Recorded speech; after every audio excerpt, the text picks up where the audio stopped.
നമസ്കാരം, ഞാൻ doctor Gatha, senior homeopathy consultant, olive homeopathy, Kizhisseri, Malappuram district. ഇന്നത്തെ വീഡിയോയിലൂടെ നമ്മൾ ഡിസ്കസ് ചെയ്യുന്നത് ഗോൾ ബ്ലാഡർ സ്റ്റോൺ അഥവാ പിത്തസഞ്ചിയിൽ വരുന്ന കല്ലുകളെ കുറിച്ചാണ്.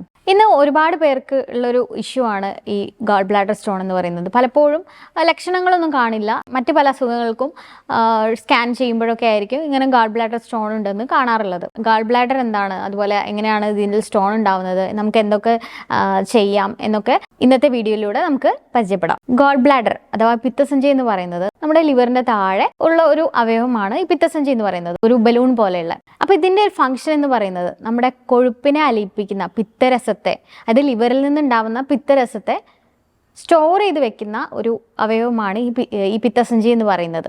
അപ്പോൾ നമ്മൾ ഭക്ഷണം കഴിച്ച് നമുക്ക് ആവശ്യം വരുമ്പോൾ അത് ചെറുകുടലിലേക്ക് എത്തിക്കുന്ന ഒരു ഫംഗ്ഷനാണ് ഈ ഗോൾ ബ്ലാഡറിന് ഉള്ളത്. അതായത് നമ്മൾ ആഹാരം കഴിക്കുമ്പോൾ ഈ പിത്തസഞ്ചിയിൽ നിന്ന് പിത്തരസം കണ്ടിന്യൂസ് ആയിട്ട് നമ്മുടെ ചെറുകുടലിലേക്ക് എത്തിക്കുന്ന ഒരു ഫംഗ്ഷൻ. അപ്പോൾ കൊളസ്ട്രോളിനെയൊക്കെ ലയിപ്പിക്കാൻ ഹെൽപ്പ് ചെയ്യുന്നതാണ് ഈ പിത്തരസം എന്ന് പറയുന്നത്. അതുപോലെ തന്നെ ഫാറ്റ് സോളിബിൾ വിറ്റാമിൻസ് ആയ ADEK എന്ന് പറയുന്ന വിറ്റാമിൻസ് ഉണ്ട്, അതിൻ്റെയൊക്കെ അബ്സോർഷനും ഹെൽപ്പ് ചെയ്യുന്നുണ്ട്. പിന്നെ അതുപോലെ ബിലിറൂബിൻ്റെ എക്സ്ക്രീഷന് പുറന്തള്ളാൻ വേണ്ടിയിട്ട് സഹായിക്കുന്ന ഒരു അവയവമാണ് ഈ പിത്തസഞ്ചി എന്ന് പറയുന്നത്. എന്തുകൊണ്ടാണ് പിത്തസഞ്ചിയിൽ കല്ലുണ്ടാവുന്നത് നോക്കാം. പിത്തരസത്തിലെ കൊളസ്ട്രോൾ, ബിലിറൂബിൻ തുടങ്ങിയ ലവണങ്ങളെല്ലാം ക്രിസ്റ്റലൈസ് ചെയ്തിട്ട്, അതായത് ഇതിൻ്റെ അളവ് കൂടുമ്പോൾ അത് ക്രിസ്റ്റലൈസ് ആയിട്ട് സ്റ്റോൺ ആയിട്ട് രൂപാന്തരപ്പെടുന്നു. അതുപോലെ മറ്റൊന്നാണ്, ഞാൻ നേരത്തെ പറഞ്ഞല്ലോ, ഈ ഗോൾ ബ്ലാഡർ എന്ന് പറയുന്ന ഒരു ബലൂൺ ലൈക്ക് അവയവമാണ് എന്നുള്ളത്. അപ്പോൾ ഇതിന് ചുരുങ്ങാനുള്ള കഴിവ് നഷ്ടപ്പെടുന്നു. അപ്പോൾ ഇതിനകത്തുള്ള പിത്തരസം പുറത്തേക്ക് പമ്പ് ചെയ്യാൻ പറ്റില്ല, അങ്ങനെ അതവിടെ നിന്ന് സ്റ്റോൺ ആയിട്ട് മാറുന്നു. പിന്നെ അതുപോലെ തന്നെ ജനിതകമായിട്ടുള്ള ചില ആളുകൾക്ക് ജനിതകമായിട്ടുള്ള ഒരു കാരണങ്ങൾ കൊണ്ടും ഇങ്ങനെ പിത്തസഞ്ചിയിൽ കല്ലുണ്ടാവാം. ഫാമിലി ഹിസ്റ്ററി ഉള്ള ആളുകൾക്ക് പിത്തസഞ്ചിയിൽ കല്ല് കാണാറുണ്ട്. ഇനി ഇതിൻ്റെ ലക്ഷണങ്ങൾ എന്തൊക്കെയാണെന്ന് നോക്കാം. മോസ്റ്റ്ലി ആളുകൾക്ക് ലക്ഷണങ്ങളൊന്നും കാണാറില്ല. ഒരു 90% ആളുകൾക്കും ലക്ഷണങ്ങൾ വളരെയധികം കുറവായിരിക്കും. അവർക്ക് മറ്റ് പല അസുഖങ്ങൾക്ക് വേണ്ടി ട്രീറ്റ് ചെയ്യുമ്പോഴായിരിക്കും ഇങ്ങനെ ഒരു ഗോൾ ബ്ലാഡർ സ്റ്റോൺ ഉണ്ട് എന്നുള്ളത് അറിയാറുള്ളത്. പക്ഷേ ഒരു 10% ആളുകൾക്ക് സിവിയർ ആയിട്ടുള്ള പെയിനോ അല്ലെങ്കിൽ മറ്റു പല ബുദ്ധിമുട്ടുകളോ കാണാറുമുണ്ട്. മെയിനായിട്ട് ആളുകൾക്ക് അനുഭവപ്പെടുന്നത് ഈ വയറുവേദനയായിട്ട് തന്നെയാണ്. ഭക്ഷണം കഴിച്ച ഉടനെ അവരുടെ വാരിയലിൻ്റെ താഴെയായിട്ട് അവർക്ക് വേദന അനുഭവപ്പെടാറുണ്ട്. ആ ഒരു വേദന ചിലപ്പം ഒരു റൈറ്റ് ഷോൾഡറിലേക്ക് വരുന്നതായിട്ടും എക്സ്റ്റെൻഡ് ചെയ്യുന്നതായിട്ടും അല്ലെങ്കിൽ റേഡിയേറ്റ് ചെയ്യുന്നതായിട്ട് കാണാറുണ്ട്.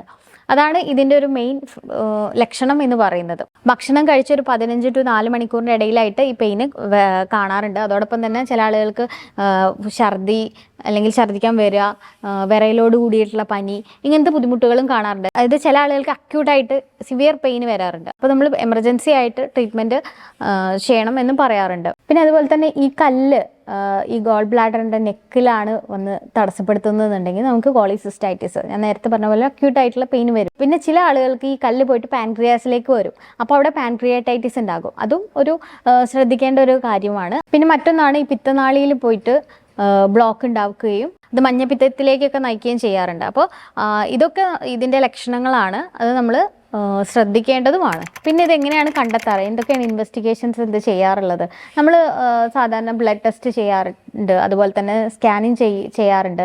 പിന്നെ ബിലിറൂബിൻ്റെ അളവൊക്കെ, പക്ഷേ രക്തത്തിൽ എത്ര ബിലിറൂബിൻ്റെ അളവ് നോക്കാറുണ്ട്. ഇനി ഇതിൻ്റെ കാരണങ്ങൾ, ഇത് വരാനുള്ള കുറച്ച് കാരണങ്ങൾ എന്തൊക്കെയാണെന്ന് നോക്കാം. ഗോൾ ബ്ലാഡർ സ്റ്റോൺ അധികവും നമ്മൾ പറയാറ് ഫാറ്റ്, ഫെർട്ടൈൽ, ഫോർട്ടി എന്നാണ്. ഇത് 3F, അതായത് തടി കൂടുതലുള്ള ആളുകളിൽ, കുറച്ചും കൂടി സെഡൻഡറി ആയിട്ട് ജീവിക്കുന്ന ആളുകളിൽ, അതായത് പ്രത്യേകിച്ച് ജോലിയൊന്നും ചെയ്യാണ്ട് ഭക്ഷണം കഴിക്കുക, ഒരു വേർക്കുന്ന രീതിയിലുള്ള ഒരു എക്സസൈസും കാര്യങ്ങളൊന്നും ഇല്ലാത്ത ആളുകൾക്ക് ഈ ഒരു ഇഷ്യൂസ് പെട്ടെന്ന് കാണാറുണ്ട്. പിന്നെ അതുപോലെ തന്നെ പെട്ടെന്ന് വെയിറ്റ് ലോസ് ചെയ്യാൻ വേണ്ടിയിട്ട് ഒരു ക്രാഷ് ഡയറ്റൊക്കെ ഫോളോ ചെയ്യുന്ന ആളുകളുണ്ടാവും. അപ്പോൾ അവരിൽ ഈ ഒരു ഇഷ്യൂ കാണാറുണ്ട്. പിന്നെ ഗർഭനിരോധന ഗുളികകൾ കഴിക്കുന്ന ആളുകളിൽ, അതുപോലെ തന്നെ മദ്യപാനം കൂടുതലുള്ള ആളുകളിൽ, ലിവറിന് എന്തെങ്കിലും ഡാമേജ് ഉള്ള ആളുകൾക്ക്, അതായത് ലിവർ സിറോസിസ് പോലെ എന്തെങ്കിലും ഇഷ്യൂസ് ഉള്ള ആളുകളാണെന്നുണ്ടെങ്കിലും ഈ ഗോൾ ബ്ലാഡർ സ്റ്റോൺ ഉണ്ടാവാനുള്ള ഒരു ടെൻഡൻസി കാണാറുണ്ട്. അപ്പോൾ ഇതിൻ്റെ ഒരു മാനേജ്മെൻറ്റ് സൈഡിലേക്ക് ഇനി വരികയാണെന്നുണ്ടെങ്കിൽ നമ്മൾ പ്രത്യേകം ശ്രദ്ധിക്കേണ്ടത് അധികം കൊഴുപ്പ് കൂടിയ ആഹാരങ്ങൾ കഴിക്കാതിരിക്കുക എന്നുള്ളതാണ്. കൊഴുപ്പ് കൂടുതൽ കഴിക്കുന്നത് വഴിയാണ് നമുക്ക് ഗോൾ ബ്ലാഡർ സ്റ്റോൺ ഉണ്ടാവുന്നത്.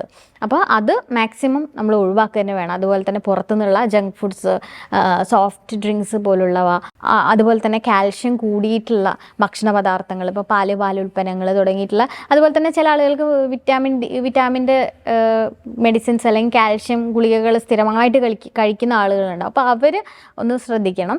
പിന്നെ അതുപോലെ തന്നെ മദ്യപാനം, മൈദയുടെ അമിതമായിട്ടുള്ള ഉപയോഗം, ഹൈ ഫ്രക്ടോസ് കോൺ സിറപ്പിൻ്റെ ഉപയോഗം, ഇതെല്ലാം നമ്മുടെ സ്റ്റോൺസ് വരാനുള്ളൊരു ടെൻഡൻസി ഉണ്ടാക്കുന്നുണ്ട്. സോ അത് നമ്മൾ ഡയറ്റിലൊന്ന് ശ്രദ്ധിക്കേണ്ടത് വളരെ അത്യാവശ്യമാണ്. പിന്നെ അതുപോലെ തന്നെ നമുക്ക് ഭക്ഷണത്തിൽ ഇൻക്ലൂഡ് ചെയ്യേണ്ട കുറച്ച് കാര്യങ്ങൾ, കഴിയുന്നതും തവിട് കളയാത്ത അരി, അതിൻ്റെ ചോറ് കഴിക്കുന്നതാണ് കുറച്ചും കൂടി നല്ലത്. പിന്നെ അതുപോലെ തന്നെ ഓട്സ്, ഗോതമ്പൊക്കെ കഴിക്കാവുന്നതാണ്. പിന്നെ ഫ്രൂട്ട്സ് നന്നായിട്ട് കഴിക്കുക, നാരുകൾ അടങ്ങിയിട്ടുള്ള ഭക്ഷണം കഴിക്കുക, നന്നായിട്ട് വെള്ളം കുടിക്കുക. വെള്ളം കുടിച്ചാൽ തന്നെ നമുക്ക് കൂടുതൽ നമ്മുടെ ശരീരത്തിലുള്ള വേസ്റ്റൊക്കെ ഫ്ലഷ് ഔട്ട് ചെയ്യാൻ സഹായിക്കും. അപ്പോൾ നന്നായിട്ട് വെള്ളം കുടിക്കണം. ആപ്പിൾ നിങ്ങൾക്ക് ഡെയിലി കഴിക്കാവുന്നതാണ്, ആപ്പിൾ ദിവസേന കഴിക്കുക. ഒലീവ് ഓയിലിൻ്റെ ഉപയോഗം കൂട്ടാവുന്നതാണ്. മറ്റ് പല ഓയിൽസ് യൂസ് ചെയ്യുന്നതിന് പകരം ഒലീവ് ഓയിൽ യൂസ് ചെയ്യാവുന്നതാണ്. ഇത് കല്ലിൻ്റെ കട്ടി കുറയ്ക്കാൻ ഹെൽപ്പ് ചെയ്യും. അതുപോലെ തന്നെ ഈ കറ്റാർവാഴയുടെ നീര് നല്ലതാണ്. കറ്റാർവാഴയുടെ നീരെടുത്തിട്ട് ഒരു 10-14 ദിവസം തുടർച്ചയായിട്ട് കഴിക്കുന്നത് ഗോൾ ബ്ലാഡർ സ്റ്റോൺ കുറയ്ക്കാൻ, അതിൻ്റെ ഒരു കട്ടി കുറയ്ക്കാൻ, അതായത് ആ സ്റ്റോണിൻ്റെ കട്ടി കുറയ്ക്കാൻ ഹെൽപ്പ് ചെയ്യാറുണ്ട്. പിന്നെ അതുപോലെ നമ്മൾ ശ്രദ്ധിക്കേണ്ട ഒരു കാര്യമാണ് വെയിറ്റ് ലോസ് എന്ന് പറയുന്നത്. വെയിറ്റ് ലോസ് ഹെൽത്തി ആയിട്ടുള്ള ഒരു വെയിറ്റ് ലോസ് ആണ് നമ്മൾ ചെയ്യേണ്ടത്. അല്ലാതെ പെട്ടെന്നൊരു ക്രാഷ് ഡയറ്റ് ഫോളോ ചെയ്ത് പട്ടിണി കിടന്ന് അങ്ങനെ ഒരു വെയിറ്റ് ലോസിനേക്കാൾ നല്ലത് നമ്മൾ കറക്റ്റായിട്ട് ഡയറ്റീഷ്യൻ്റെ നിർദ്ദേശപ്രകാരം വെയിറ്റ് ലോസ് ചെയ്യുന്നതാണ്. അല്ലെങ്കിൽ നമുക്ക് ഈ ഒരു ഇഷ്യൂ കൂടുതലായിട്ട് വരാനുള്ള ചാൻസ് ഉണ്ട്, മറ്റു പല അസുഖങ്ങളും ഉണ്ടാവാനുള്ളൊരു ചാൻസ് ഉണ്ട്. അപ്പോൾ ഒരു ക്രാഷ് ഡയറ്റിനേക്കാളും ഏറ്റവും ബെസ്റ്റ് നന്നായിട്ട് നല്ലൊരു രീതിയിലുള്ള വെയിറ്റ് ലോസ് തന്നെയാണ്. പിന്നെ നമുക്ക് വ്യായാമം ചെയ്യുന്നത് ഒരു 30 to 40 മിനിറ്റ് വരെ നമുക്ക് ഇഷ്ടമുള്ള തരത്തിലുള്ള എന്തെങ്കിലും ഒരു വ്യായാമം, നല്ല വേർക്കുന്ന രീതിയിൽ വ്യായാമം ചെയ്യുന്നത് വളരെയധികം നല്ലതാണ്.